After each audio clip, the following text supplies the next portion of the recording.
5 different journals. About girl, you gotta have them journals. So I got one for like spiritual stuff when it comes to my faith. I have one for professional stuff, so goals next 5 years. And then I have I have a creative journal, so different ideas I have. Say for instance, podcast ideas. I have one for that. And then I just have a daily journal. How am I feeling at the time? Things I just need to get off my chest. Because when things happen, a lot of times, sometimes it depending on how I'm feeling. Sometimes I'm able to tell somebody, or sometimes I honestly hold it in. And I would rather hold it in and kind of sit with it before I tell anybody about it. And once I'm over it, then I'll tell them like, okay, this is what I had going on, this is how I felt or whatever. You gonna take all your journals together, like put them all together one day and write a book? Girl, I might. That's a good idea. That's some money making right there. I might. I don't know. Stuff be deep though. I ain't know. That's what my stuff be there. Real deep. Y'all ain't ready for that. What about you? Honestly, people tell me, this is not the most healthiest thing, but I feel like it works for me. But I'm definitely trying to be better about mental health. But I'm just a workaholic, man. I'll just swarm myself with stuff that I gotta do, whether it's schoolwork or just something I'm doing, an activity. Like, for instance, editing these podcasts. Like, if I know I'm going through a mental health break, like, I'll just sit and swarm myself and edit this video for like hours on a computer. That's unhealthy too. That is. That works because you're tricking yourself into thinking you're okay when you're really not. And I sometimes have a problem with that as well. Because I don't like to feel down. I don't like to feel down like something going on with me. So like I start doing stuff. I be doing so much stuff because you don't like that feeling of feeling like something is holding you down or you're in a sad state. I got you. I mean, I'm definitely being better about mental health, as far as like, going to the gym, splurging on myself, going out to eat, because y'all know I be killing Longhorn. This girl loves Longhorn so much. That's really my favorite restaurant. Like, I might eat Longhorn tomorrow. But like, just a little small stuff. Just go sit to the bar and just eat by yourself, you know what I'm saying? Whatever the case may be. Just to not be in the house looking at the four walls. You know what I'm saying? And I think we have to do a better job as just a Black community and just talking more about mental health. I think I didn't start talking about mental health until I got to college, really. Me too. Really, because the college really push it like, hey, we have resources out there if you go into mental health. Because a lot of times you're in a family, we don't be talking about feelings. The only thing Black people families talk about is the Bible and God. And a book got awesome gossip. You know what I'm saying? That's the only thing Black families talk about. And I think that, just us being in college, we can introduce that to our families now. Yeah. Now, me, my mom, and my dad, we have, healthy debates. Yeah. We argue it out and we find a solution at the end. Those are healthy conversations, you know what I'm saying? Yeah. Instead of us being mad for days and stuff like that. It's cool. I feel like every person, who knows about mental health need to introduce it to their family and have more of that conversation. Because my grandparents and stuff, they don't be talking nothing about that. They be talking about what you gonna do after you graduate. Seriously, they don't talk about that stuff, and we shy away a lot of times from how we're actually feeling and where we're going. The only time we talk about what we're feeling is when somebody dies. When somebody is dying. That's a Black people thing, I feel like. Yeah, because we for a long time we felt like, or we still feel like, we have to be the strong people. That's true.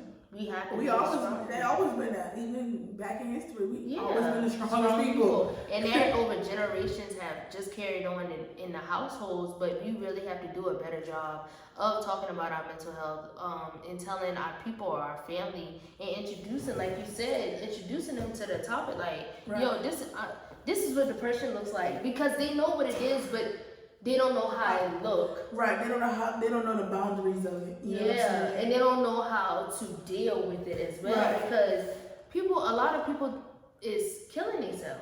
because they don't know how to deal. they don't know how to deal with it, and people are scared to have those conversations. They are. You definitely have to be. One thing I definitely learned about being in college is definitely being open. Yes. Being vocal. Yes. You know, and that goes both ways. It goes, you know, academically, personally. You know, being an advocate for yourself. You know, makes you an advocate for other people. It helps you. You know, you might have a friend who isn't as vocal as you are, but you see they're struggling and you want to be a voice for them. So just being an advocate, you know, for different things, definitely helped me open up in college. And I also had to learn, like, it's okay to be in those states. It's definitely really okay, because a lot of times people be like, oh, well, you just need to do this, or you just need to feel better, or you just need to. No, it's okay to. You can sit in it. You can sit in it. That's a black people answer. I'm telling you, well, ain't nothing wrong with you. Ain't nothing wrong with you. You just need to get up and do it. Yeah. No, like, so something is really going on with me, and we need to address that, or we need to talk about that. You gotta have those tough conversations. You don't, and I'm glad, like, this is another thing. When you get to college, make those connections with advisors or those professors. I'll say advisors. I would say mentors, advisors. Have those mentors or advisors on campus where you can go to them. Listen, I'm struggling. I done did that so much time during my 4 years. Bro, I'm struggling.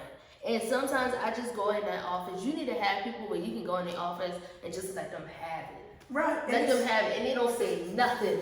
But are you okay? And sometimes that's good. Yeah. And then sometimes you got to have those tough conversations with your mentors and your advisors. You know, my mentor basically said, like, you know, you're not gonna pass this class, period. Yeah. And you got to have those tough conversations. You got to figure out what you got to do, you know, to move on. Because you know you're not gonna pass this class, or you're not gonna pass this test. You know what I'm saying? Then you got to rethink your strategy and your plan. So you got to have people who are gonna not only tell you the truth, but be honest with you about the truth. Yeah. And, you know what I'm saying? The truth hurts. That's why people be lying. You know what I'm saying? So you got to be willing to take the truth, because that thing hurt now. It hurt your whole, it's a real humbling experience. It's okay. You know what I'm saying? Stuff in college will come to you and humble you real quick. You know what I'm saying? Your mama ever jack you up to the sky? That's how stuff come and swing your way every single day in college. But you just gotta, you know, continue to move on. You know what I'm saying? And have good days, have better days. You know, so. And don't stay stuck in the funk. It's okay to be in a funk, but don't stay in that. It's okay to be in a funk. It's definitely okay to be in a funk, but don't stay there. Because once you stay there, now you're trickling on down. You do, that's true. Don't stay there. It's okay to be in a funk, but don't stay there. And you gonna have funky days. You are. Funky weeks. Plenty of them. Funky weeks. But once again, you have to have those people, you have to have those friends in place to be like, yo, let's go out to eat. What you doing, bro? What you got going on? We going out to eat. Let's go have a drink. Yeah, like, you gotta have those people in place in order to pull you out of those stuff, because you just don't need friends around just to have fun. College definitely gonna kick your butt, for real. I wouldn't say that. It's a learning experience. Definitely a learning experience. You know what I'm saying? Them beatings and stuff when you got growing up. Girl! They not even gonna, you gonna be like, man, this ain't that compared to what college is. Your mama come running with you, your daddy come running with that big belt. But college definitely throws some swings at you. It definitely throws some swings, and sometimes you're gonna get a black eye. But once you get that black eye that first time, that next time, ooh, got him out. I got him out. You ain't gonna get hit the next time. You sticking in the mood. Yeah. But yeah, so question. What's something you would tell your younger self coming into college, or some advice you would tell your younger self? Yeah, I would tell myself, you know, to be more vocal, you know, be more of a communicator. I promise y'all, when I was a freshman, I didn't do anything but go to class, get something to eat, and go back to the room. Girl! I didn't mix and mingle with anybody. I hated college in Charleston. And I wanted to transfer, to be real with y'all. But definitely, I wish I was more vocal. Okay. I feel like I would be in a better position academically if I was more vocal and communicated more and wasn't in my shell. A lot of people probably don't believe I was in a shell, but I feel like I've definitely grown to be more confident. So just being more vocal, more of a communicator, just for myself, academically. Okay. I would definitely tell myself, like, girl, you got it. Period, point blank. Because I think coming in, because it was like such a new space for me, I focused so much on my identity and Right. how like the whole starting over process looked. And I overthink a lot about different opportunities and different situations, and I felt like I missed because I was overthinking. And so that's definitely something I would tell myself, girl, just go and do it. And if you fail, it's okay. And I feel like the no's you get in college is just a not yet situation.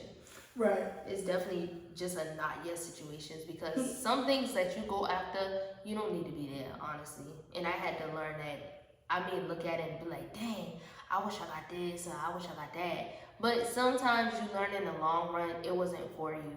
So it's a lot of things coming through college is definitely a not yet. It's just not your time yet. So I would definitely tell myself, girl, you got it, go get it. And the L's you're gonna take, it's just gonna be lessons learned. Definitely talk about those humbling experiences, man. They throw punches at you, boy. I got beat up alive.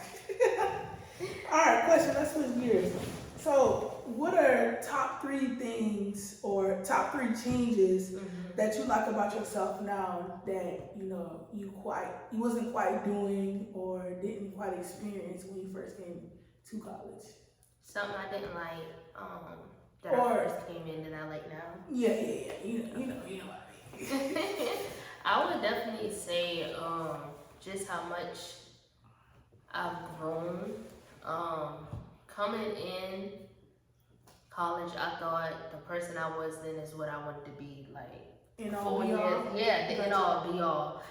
Definitely, in particular, how much it takes for me to get to a level where I'm like mad. Like it takes me longer. I definitely grew a lot when it comes to different situations that may bother me because, like I mentioned before, savage Carrie, savage. I'm a savage. Savage, like that. That was literally my name in high school because that's what I was. They used to call you Savage Carrie? Girl, yes, because I feel like that was my identity. That was my identity. Like, turn up, Nick Carrie, don't play with me ever. But I definitely something that I didn't like now that I love about myself is I've grown and I became more mature when it comes to just dealing with certain people in certain situations. Definitely. I feel that. I definitely have 2 though. So the first one is kind of funny when you talk about growth. Like I went to kind of like a mixed high school, but I grew up in the hood. Like I am from the hood. Like if you Google Millage Village, you will see like a whole bunch of crime and stuff happening in the early 90s, 2000s. But like I grew up in the hood. Like I was real hood. I was real street. And like I wouldn't be saying doing on the podcast if I was like the OT. Yeah. My vocabulary has expanded. I'm more open about stuff. More energetic. More enthusiastic. So like I think just growth generally is like what makes me so happy. So like now, I'm living in my truth. I wanted to drag my hair up since I was like in 8th grade. And my mama would not let me drag my hair up. And I used to be so mad. So like when I got to college and started growing more and living in my truth and figuring out who I am personally and mentally, I was like, hey, go for it. And I feel like that's the best thing I did so far in college is dragging my hair up, along with the many others. So like just growth generally, I'm definitely a different person. And that's definitely a good point. Like you mentioned, like you don't living in your truth. The best thing you can do is live in your truth and being the person that God created you to be. You don't have to be what mama and daddy told you to be. Aunties, uncles, what the family dynamic. If that's not you, live in your truth. You don't have to try to be this picture perfect person, and people is gonna love you regardless. Definitely. If they really love you, they gonna love you regardless. Don't try to fake and try to be this people that you think people love. No, you got to be yourself and live in your true calling and your true self, because that's the best thing you can do for yourself. That's the only thing you can do for yourself. And that's a great advice going into college. That's something. Like, be you. That's something you have to step on, man. Like, be you. It's just like your name. That's something you own. Your truth is something you own. You know what I'm saying? So continue to be you. And if you be yourself day in and day out, you know what I'm saying, people gonna like you and love you. And some people gonna hate you. Some people gonna hate you, and that is just life. And it's okay if people dislike you or don't like your ways or whatever the case may be. It's alright. Still be you. And guess what? None of that matters, because you're gonna always have haters. And if you truly love yourself, you should always love yourself. Put God first, yourself second. Yeah. If you follow by those 2 commands and love yourself, somebody hating on you is a joke. You know what I'm saying? You win. You know what I'm saying? You be like, you mad? You be like, you too mad for me. You know what I'm saying? Nah, bro. You gotta hear people like, people win. Like, don't even let that stuff bother you. You know, you just gotta shake your head and just like kind of laugh and stuff like that. But yeah, college is definitely a learning experience.